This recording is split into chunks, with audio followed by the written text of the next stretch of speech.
Hello and welcome or welcome back to my channel. Today we're going to be reviewing the 2023 film New Year, New Us 2 #Love Goals. This film is a sequel to the 2019 film New Year, New Us, which I reviewed in last week's video. This sequel was written and directed by Nina Stacks as well, and this one's going to be another long review. I think this movie clocks in at 2 hours and 15 minutes, child. Whew. I feel like the first one was a little bit better, and this one kind of went off the rails as far as the storytelling, but you let me know down in the comments after we get through this review.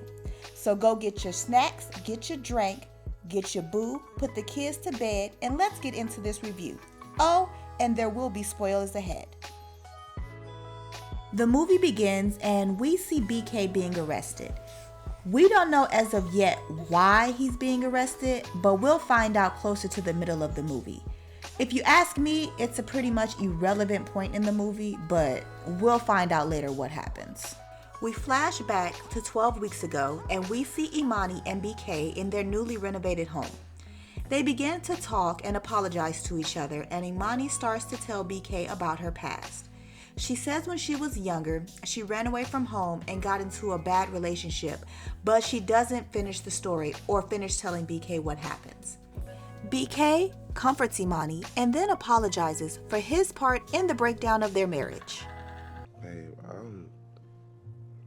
I'm so sorry. Things should have never gotten this far. I know I was wrong on so many levels. He asks Imani for her forgiveness, and she tells BK that he scared her and that it could never happen again. Imani then takes some accountability and says she was wrong for texting her ex Dre. It's about time. I don't want to jump the gun too fast, but it looks like Imani's trying to grow up, but we shall see. Well, I was wrong for texting Dre behind your back. I apologize. That was disrespectful. BK then tells Imani she can't just up and ghost him when they have a problem. They have to communicate. Imani says that she was triggered, and I could see that, but I still feel that she should have let BK know about her past prior to their fight. I feel like the outcome would have been different, but that's just my opinion. Anyway, Imani says she was scared because she didn't know if she was pregnant or if BK would hurt her or the baby. BK then reassures Imani that he would never do that. BK then tells Imani any time or space that she needs to take it, and he'll be there for her. Imani then tells BK she has a doctor's appointment coming up and invites BK.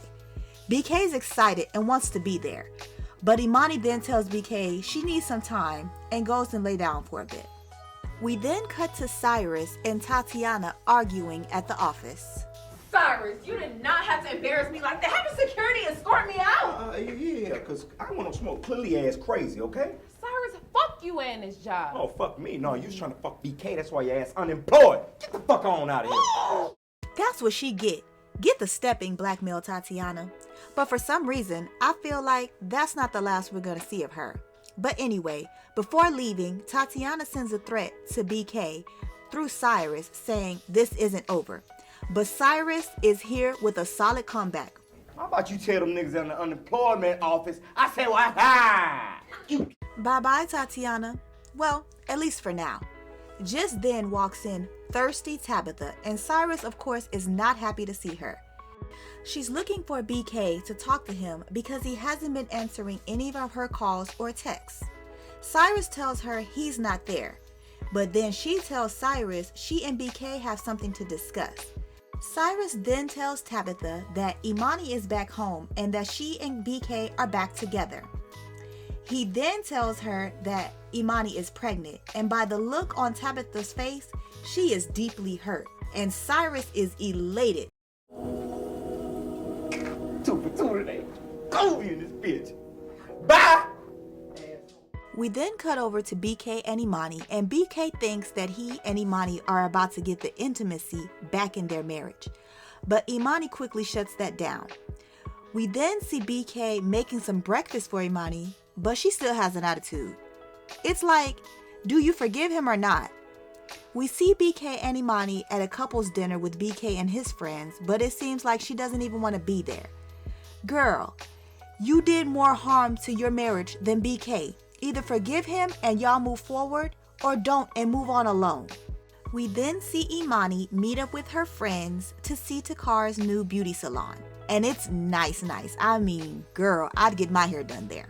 But anyway, they ask Imani how things are going since she's been home, and she says BK is trying to play nice, but she needs more time. Her friends then come with that good advice. For real, he a good dude. If I would've, like, any of them niggas I ever dated left for a day, let alone for a month, they would've had a new bitch in a whole new relationship. And they was regular niggas.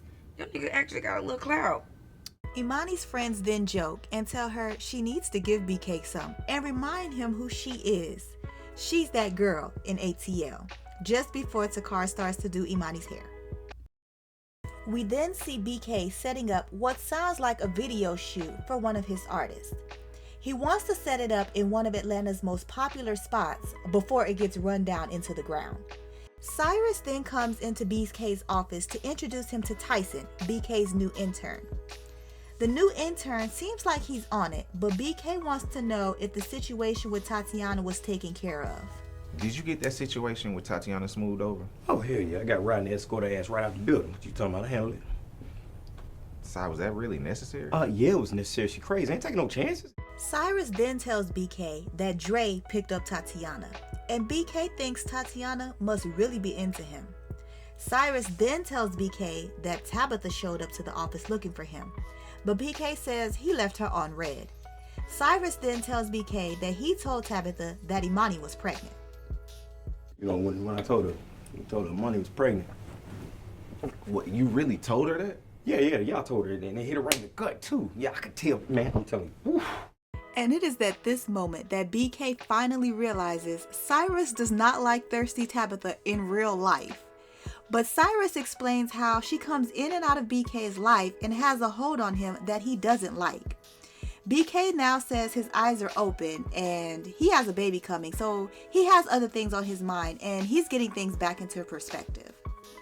BK then tells Cyrus that he has to leave the office early to go to Imani's doctor's appointment. Cyrus says he can hold down the fort, but Cyrus is looking for more responsibility, being that he has some artists that he's been developing. But BK is not looking for the type of artist that Cyrus is trying to bring on. We then see Imani make her way to Jordan's boutique, and Jordan tells Imani that they have a new high-end client that wants to start a new clothing line with Jordan and Imani. As they're talking, a man approaches and Jordan introduces him as Dimitri Evans. Imani King, this is Dimitri Evans. Nice to meet you. The pleasure's all mine. Yeah, so Dimitri tries to get a little flirty with Imani, but Jordan cuts that short. Jordan tells Imani that Dimitri is a professional athlete and that he wants to start a new men's clothing line. We find out that he's a baseball player and he's definitely a little cocky. Well, me and Jordan are looking forward to helping you with your line. I look forward to it too. I always enjoy spending time with beautiful women. A beautiful married woman. Damn. After Imani lets Dimitri know that she's married, he says her husband must be a lucky man. But Imani says no, she's lucky too. Imani then lets Dimitri know that it was nice to meet him and leaves the studio. We then cut to a quick scene of Tabitha at a photo shoot. She steps away to make a call, but she sent a voicemail. I'm assuming she's probably was calling BK. Anyway, she then goes onto social media and sees a picture of BK and Imani, and she is pissed. We then see BK and Imani at her doctor's appointment, and they are wrong for having her listen to this baby's heartbeat through this stethoscope. Like, come on now. Anyway, Imani looks happy, and the doctor hands Imani and BK sonogram pictures of their baby. BK is overtaken with emotion and kisses Imani. Imani kisses him back at first, but quickly pulls away. BK and Imani make it back home. BK tries to kiss Imani again, but she pulls away again. BK is tired of walking around acting like they're strangers. Imani says she still needs a minute, but BK is not trying to hear that. Been real patient. But you've been home for like 2 weeks and you still won't let me touch you. I want my fucking wife back. If you was gonna keep punishing me, why you even come home? And I agree with BK, but he also told Imani to take the time that she needed, so I don't know with that. But anyway, Imani says that BK tries to make things about him, but he says it's about them and he misses them. BK then kisses Imani again and she pulls away. She turns away from BK, but this time BK is not giving up and kisses Imani again. They get intimate in the open garage, but at least BK is getting his wife back. We then cut over to Imani making breakfast for BK, and BK got jokes. I must have handled business last night. Breakfast and mimosas. BK then talks to Imani about putting their house back on the market. He says with the renovations that they did, they can make a lot more money than what they bought the house for. Imani asks BK why he wants to put the house back on the market, and BK says that he would rather they pick out something together. He just kind of surprised Imani with this house and she had no say-so. Imani says that she's fine with staying at the house and it's the house that he surprised her with and that she appreciates BK. BK then hands Imani a stack of cash and asks her if she can pick up his clothes from the cleaners. He then tells her to call her friends and hands her the credit card and tells her to go shopping. Imani is extra excited. We then get a quick scene of Tatiana on the phone with her mother, updating her about what's going on with her. She tells her mother that she met a new guy, but something her mother said gets under her skin and she abruptly ends the conversation. We then see Cyrus straight lying on the phone, trying to get some female. Yeah, nah, baby, like I told you, you know what I'm saying? I'm just helping my homeboy out. Got a whole little label, I'm about to start big money shit, you know what I'm saying? Yeah. No. I'm the whole brains of the operation. You feel me? Me, by myself, I just let him handle the little everyday shit, you feel me? I mean, just straight capping. Anyway, BK approaches Cyrus and shows him a picture, and Cyrus is confused on what this picture is, but it's actually a picture of the sonogram of BK and Imani's baby. Cyrus congratulates BK, and then BK tells Cyrus that he thinks he and Imani are getting back to a good place. And Cyrus says it's because Imani finally gave BK some. Just then, the two are interrupted by Tyson, giving them a rundown of the day's events. Cyrus asks Tyson to get some champagne and cups and have them ready in the conference room. But Tyson is just a little bit confused. Now, I know that my job description said assistant to Mr. King, not Mr. Cyrus. Oh no, he got me messed up. Do I look like a handmaid today? Yeah. We then cut to another quick scene of BK, Cyrus, and the other record execs in a room, and Cyrus feels like he has found the next big female rapper. She does a little performance, and that's pretty much all we get. We then cut over to a listening party for BK's artists, and BK and Imani are having a good time. Then walks in thirsty Tabitha. Like, let it go. This man whole ghosted you. You are really being thirsty at this point. But I don't think BK or Imani has seen her when she walked in. Anyway, BK addresses the crowd and thanks everyone for coming out. Cyrus is a little drunk and makes a toast to BK, but doesn't really say much.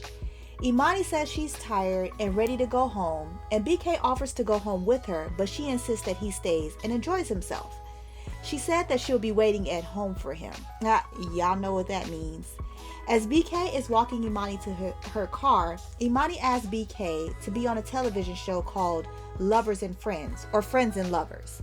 She wants to go on the show to let everyone know that they are good, and BK says he'll think about it. As BK is walking back into the club, he sees Tabitha and asks her what she's doing there. You know I will not be ignoring Bakari, and you can't just ghost me after what happened at the office. Ghost you? BK tells Tabitha that he and Imani are back together and everything is going perfectly.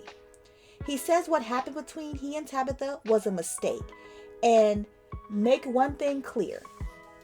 This, whatever it is over. But thirsty Tabitha is not trying to hear that. She says that she and BK have soul ties. BK tells Tabitha that he has moved on and he's good. BK wants nothing more to do with Tabitha and asks her to respect his marriage before walking away from her. We then cut to another quick scene. All these quick scenes, some, like this one, is really unnecessary and it makes the movie longer than it needs to be. But anyway, we see BK playing golf with what I'm assuming is the head of the label he works for.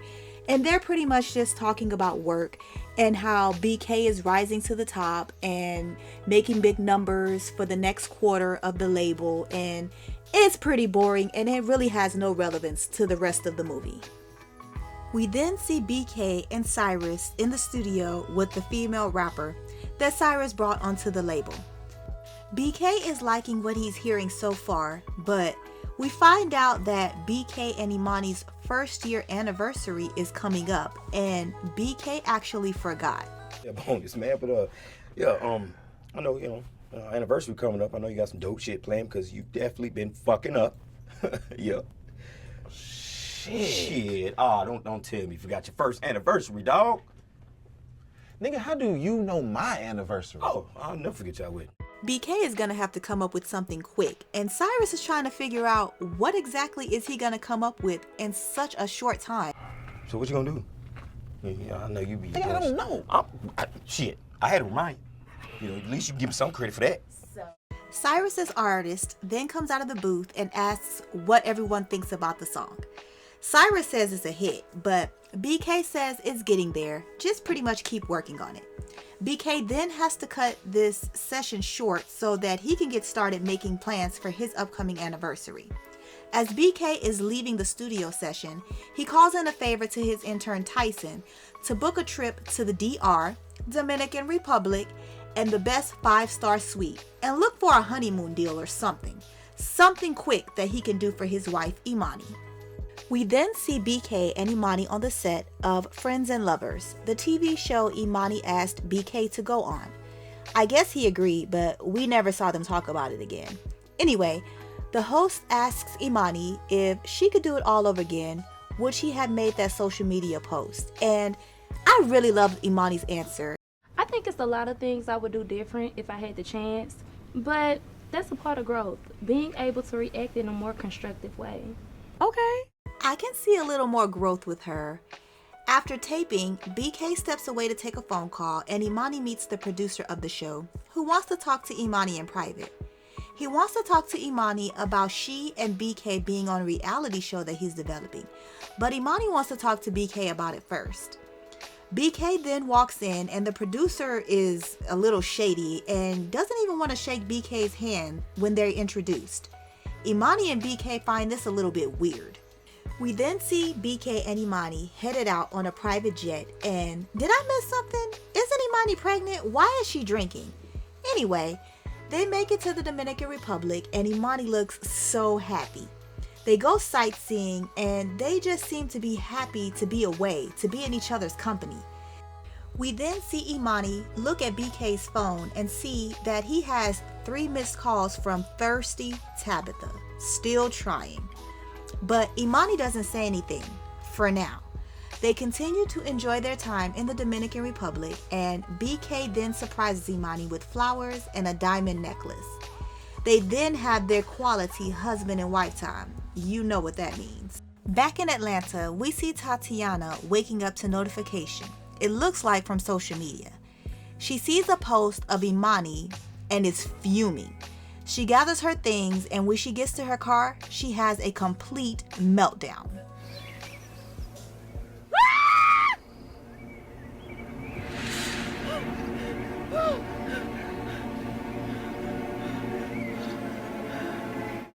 She then gets herself together and calls to book a flight directly to the Dominican Republic. I wonder why. I told y'all this was not the last time we were going to be seeing Tatiana's butt. We then cut to, in my opinion, another throwaway scene. But we see Cyrus make his way to work and he's approached by a detective looking for BK. She asks Cyrus if he's at work, but Cyrus says he's not there and asks if there's anything he can help with. She says no and gives Cyrus her card to give to BK, but Cyrus doesn't take anything seriously. Like a cop car. Okay, now. Damn. It's the next day and we're back in the Dominican Republic where we see BK and Imani just talking and vibing out. Just then, Tatiana walks up on them with the shits. She shows Imani the video she had of her and BK kissing, and BK tells Imani that Tatiana is on her bullshit, which he's right. And just as Tatiana was about to show Imani the rest of the videos she had, BK snatches her phone and stomps on it. BK and Imani then leave and Tatiana is left with no phone. BK and Imani get back to the room and Imani is fuming and she wants answers and she wants them now. Nigga, you better start talking. Baby. BK explains how he fired Tatiana, but he never told Imani they kissed. He apologizes for that, but he didn't want Imani to think that it was more than what it was. In the midst of their argument, Tabitha keeps calling BK's phone. BK explains everything that happened while Imani was gone.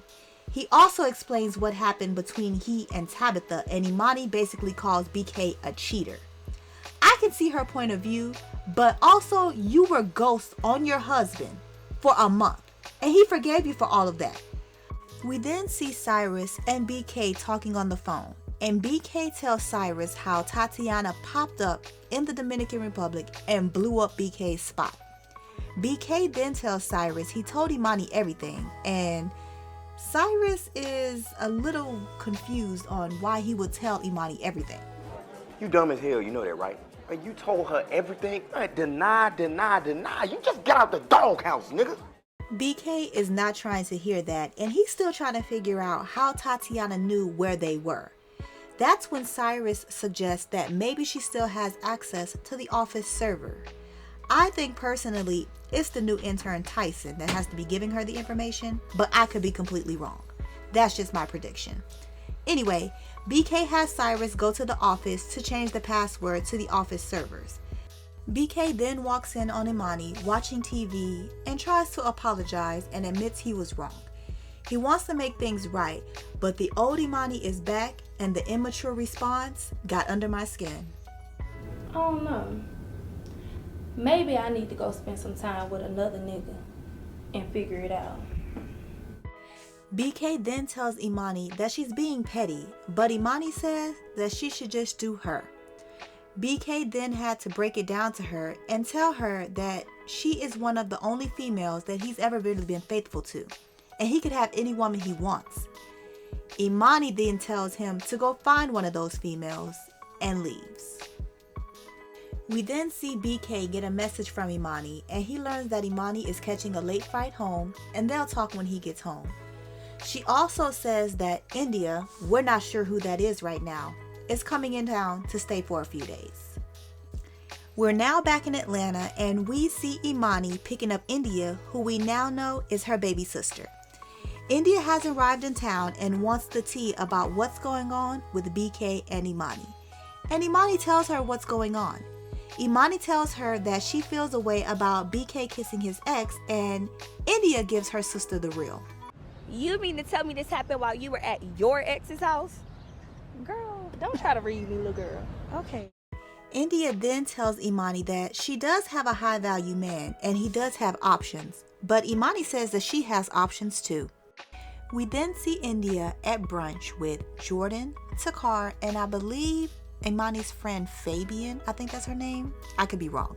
But Imani is giving her friends the rundown on what's happening with BK while they're out to brunch, and Imani goes to get some water or some ice and is approached by none other than Dimitri. Imani points out to where her friends and Jordan is sitting, but Dimitri doesn't care.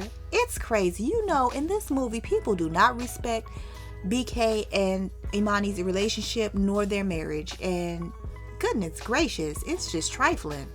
We then have another quick scene and we see BK is back in Atlanta and he's at the police station where he's getting a restraining order on someone, but doesn't specify who. He then runs into who we learn is his brother, who's also a cop, and they decide that they're gonna go have something to eat. We then cut back to Imani and her friends at brunch, and we see Imani is still talking to Dimitri at the bar. Her friends peep this, but Jordan is not here for it. Mr. Evans, fancy meeting you here. Jay, what's up, man? I see you. Imani's friend, I believe her name is Fabian or Faba, or just please forgive me, then introduces herself to Dimitri as the single friend. Dimitri then invites Imani and her friends over to his table to join him and his friends, but Imani declines. After Imani's friends walk away, Dimitri continues to pursue her. And Imani has this to say to Dimitri. You funny, but I'm not interested. And stop acting like you want to have deep conversations or something. We both know what you want. After Imani shoots Dimitri down, he tells her that Jordan has his number and he doesn't mind being the side dude. Like, get away from me, sir. You are trying too hard. Imani then returns to her friends and they all have smoke for her being over there talking to Dimitri and having him all up in her face. Imani tries explaining he's just a client, but her friends are not trying to hear that. We then see BK arrive at his restaurant. Turns out he has a plant-based pizza restaurant that we heard nothing about, but I guess that's besides the point. So we see BK telling his brother about the situation with Imani, and his brother tells him, Boy, you got more drama than a goddamn soap opera. BK's older brother then gives him a little bit of advice about love and marriage. We then cut over to BK talking with his friends, explaining the whole Imani Tatiana situation to them, and we find out that BK got a restraining order on Tatiana. His friends are having a field day with all of BK's drama, and Cyrus brings out some drinks and cigars to celebrate. You know, over the last 10 years, we've seen our homie, right? Our friend, my nigga, you know, finally graduate from college because we didn't think he was going to make it. We really did. Cyrus got jokes, but then Cyrus announces to their other friends that BK is having a baby. I guess they didn't know, but they all have a toast and they congratulate BK. After they toast, Cyrus then brings up his new artist to his friends, and Cyrus is not the only one with jokes. Well, bro, Cyrus, who the hell would trust you with their career?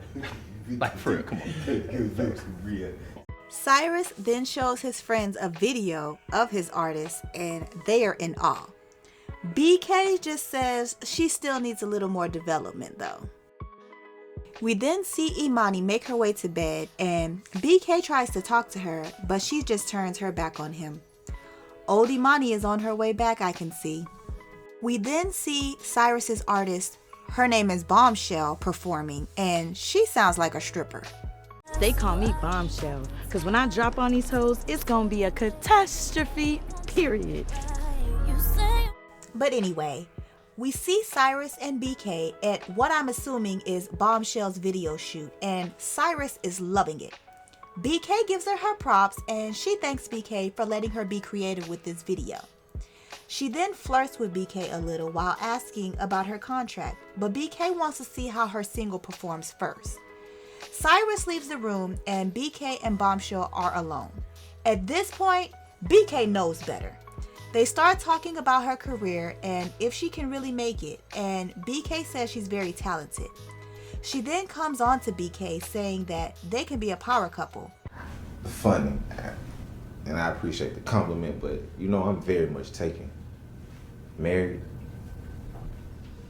After BK shuts her down, he says they need to set some boundaries and only wants to keep it professional. We then see BK talking to a producer, who we know as Pierre, trying to get him and Imani on his new reality show. But BK is not interested at all and quickly shuts it down. We then see BK leaving the video shoot, and this is where we get the scene that we saw at the beginning of the movie of BK being arrested. Believe me, this is the most dumb part of the movie, and it could have cut out like a whole 30 minutes of this 2-hour and 15-minute movie. We then cut back over to Tatiana, cause can't forget about her, and we see her sitting with her therapist. Come to find out, her name is not even Tatiana, it's Kennedy. She's crazy. We then find out that she's also been on meds and she has attachment issues. I think she may just be attached to BK. So we cut back to BK and we see him in the police station. It seems like he's being accused of armed robbery and some other crimes. So what happened is, in the first movie, BK and Imani were robbed while leaving a New Year's Eve party. BK wrestled with the robber for his weapon and got it from him and threw it out the car, and pretty much they just left the scene. They never called the police and reported the robbery. So BK's fingerprints were on this weapon, which was used in other crimes. I swear, why even bring this up if it's not going to mean anything? Like, what was the point of putting this whole scenario in the movie if at the end of the movie it has nothing to do with any part of the movie or changes any of the movie? This was a waste of space and time. We then see BK being released from police custody because his brother obtained security footage of that night, which cleared BK's name. Not only is BK's brother there to pick him up from the police station, but so is Imani, and she greets BK with a hug. They talk about BK getting arrested and how the world reacted, and BK just brings up the whole Dominican Republic situation. Imani says they're just gonna call it even because she's tired of fighting. We then see Imani and BK with their friends in what looks like a game night, and BK and Imani seem to be in a good place, and their friends are happy to see it. Here you go, babe. Thank you. Oh, look at y'all. But one of Imani's friends has a big mouth and ruins the moment and spills the beans about Imani staying with her ex Dre when she ghosted BK for a month. BK is confused and asks Imani, what is she talking about? Imani, what's she talking about? Hello? She said what she said. I stayed there. Damn, Faye, take your drunk ass home. Man, it seems like they can't stay happily married for 1 week before drama just comes their way. Anyway, Imani insists that nothing happened when she stayed at Dre's house, but BK's friends, hearing the conversation, is not buying that at all. Imani keeps insisting that nothing happened when she stayed at Dre's house, but one of BK's friends pretty much says what's on his mind. And for me, it's a little disrespectful, dude. That's still your friend's wife. Look, I was thinking, she was gone for a month, right? Came back pregnant. So all I'm saying is, how do you know that baby is even yours, man? Is it yours or is it? Imani is flabbergasted, but BK says that he can't trust Imani, and Imani says trust goes both ways. But BK has a point when he said Imani never told him she stayed with Dre and never would. But BK pretty much told her everything. I mean, once everything started to come out. He then asks her if she slept with Dre, but Imani avoids the question. I can't believe you would ask me something like that. We'll believe it. Did you fuck your intern? Did you fuck your ex? Nope, I did not. Neither one of them. Now answer the question. So you low-key calling me a hoe, Bakari? Before Imani is able to actually answer the question, if she even was, she gets a phone call and finds out that her sister India is in the hospital. Imani and BK get to the hospital and find out that India, Imani's sister, had something put in her drink by some random dude. Imani goes off on India and BK tries to calm her, but Imani's not trying to hear it. BK, that's my sister. Don't tell me how to talk to my sister. We've been going over this since she was little. I think for BK, he was just happy that India was okay and didn't think this was the time or the place for Imani to pretty much be going off on her. BK comforts Imani during this time, and he's just happy to hear that nothing too bad got done to India. I mean, even though this is a bad situation, it could have gotten a lot worse. Imani says she's hungry, but BK doesn't want to get anything, so Imani goes to grab a bite to eat. While getting a quick bite to eat, in the diner, Imani runs into Dimitri, and he is so happy to see her. You know, I'm starting to think it's fate I keep running into you. He's starting to flirt with Imani, but she's not here for the BS, and right now is not the time. She asks him how can she help him, and she also reiterates that she is married. But this ninja won't take no for an answer. Imani, happily married women shouldn't be at Waffle Hut at 3 in the morning. It's big scary niggas like me prowling around. It's dangerous. He then gets up and leaves Imani's table. And good. Please leave. Bye, boy, because you doing the most, and I ain't got time. I have a whole bunch of other stuff going on right now. We then do a quick cut to Bombshell, and we see that she's dreaming about BK. These women cannot get enough of BK. I don't know what he's doing to these women. We then cut back to Imani and BK, and we see them in the bed. I guess they're back good because there was no talking, just pretty much cuddling between the two. It's the next morning, and we see Imani and India talking, and Imani gives her sister some really great advice. Life is real out here, baby sister. You gotta watch your 12, 3, 6, and 9 at all times. Some of these niggas out here real predators. Yeah. I see Imani is growing up. I'm proud of you, girl. But just a little bit, though. BK then walks into the kitchen, and you can tell India has the same hard-headed attitude that Imani had. But Imani has something for India. I hope so, because mama on her way down. What? You called mama? Girl, yes. Why would I call mama? I don't know, cause snitches get stitches. Girl, I'm about to give you some stitches. Go get dressed. Once India leaves the kitchen, BK asks Imani again if she slept with Dre, and Imani says no. BK then suggests that they start over, a clean slate. We see Imani wake up to a phone call from her friend telling her there's a video of BK getting arrested at his office and a video of Imani and Dimitri on social media.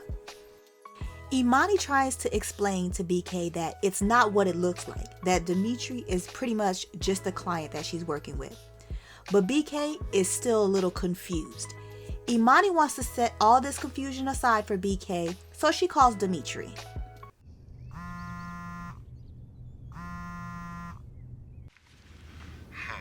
This is a pleasant surprise. Imani asks Dimitri to check his social media so that he can see the videos that were posted. He sees the videos of he and Imani asks him if he was having her followed. He denies having her followed, but then Imani thinks that it may be that producer Pierre who wants she and BK on his reality show. It turns out that the producer met Dimitri earlier that day for brunch and pitched the reality show to him as well. I guess pretty much kind of to start some drama.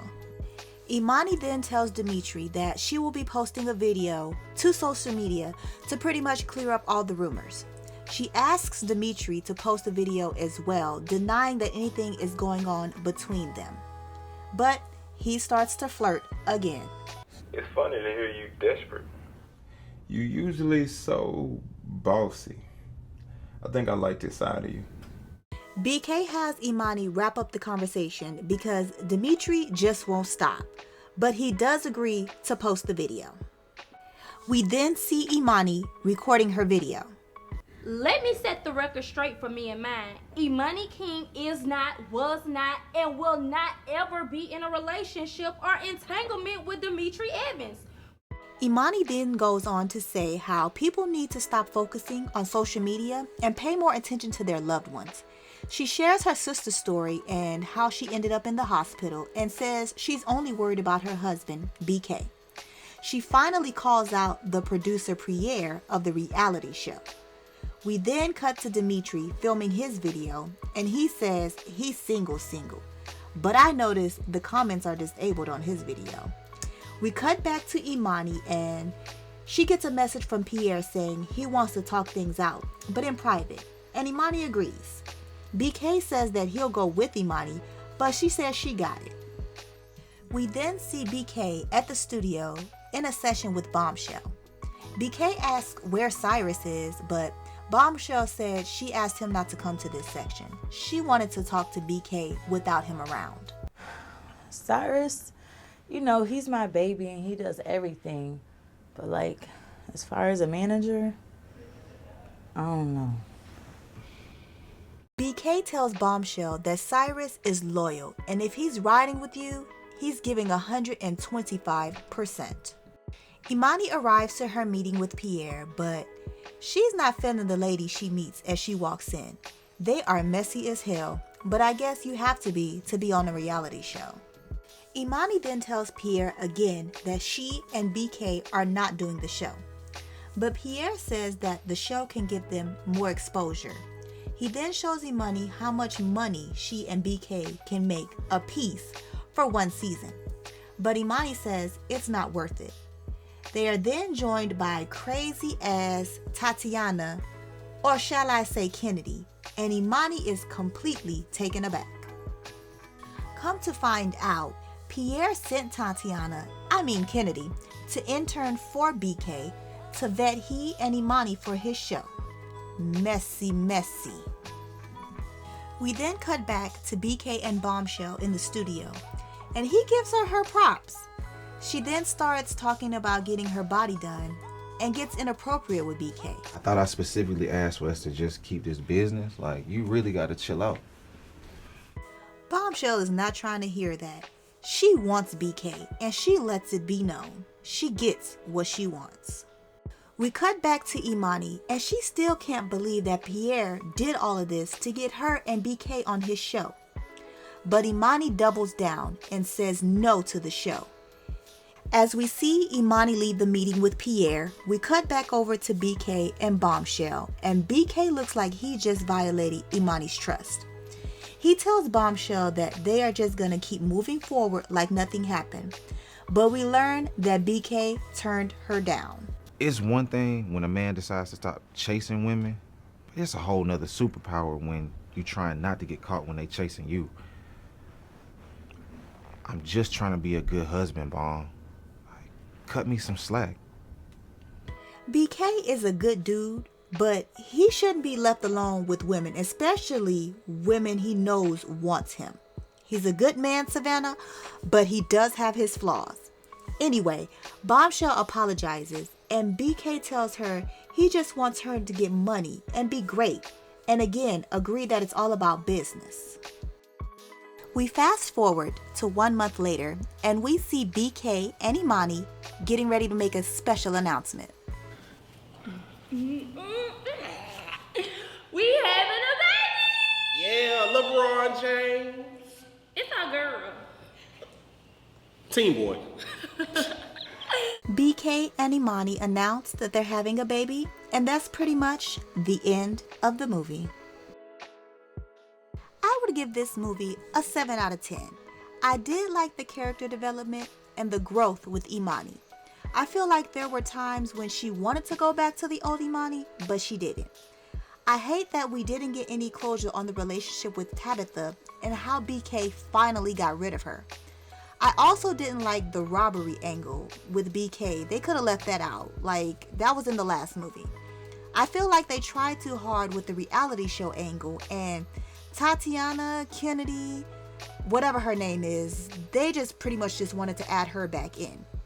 We never saw Dre, but we heard about him. They could have just left him out completely as well, because halfway through the movie, his name just disappeared. Halfway through, Cyrus also disappeared, and I also wanted to see much more of Jordan and Takar this time, but they weren't in the movie, but they were highlights from the last movie, for me at least. I would say I feel like the first movie was better, and this one could have just been wrapped up. It could have wrapped up the whole storyline and everything. They just gave us a whole bunch of irrelevant scenes that we didn't need. Well, that's going to be my review for New Year, New Us 2 Love Goals. Tell me down below in the comments what you thought about this movie, and also put any movie titles that you would like me to watch on Tubi. Don't forget to like the video, subscribe, and please show these artists love on Tubi by watching the movie in its entirety. I thank you all for watching, and I'll see y'all next time.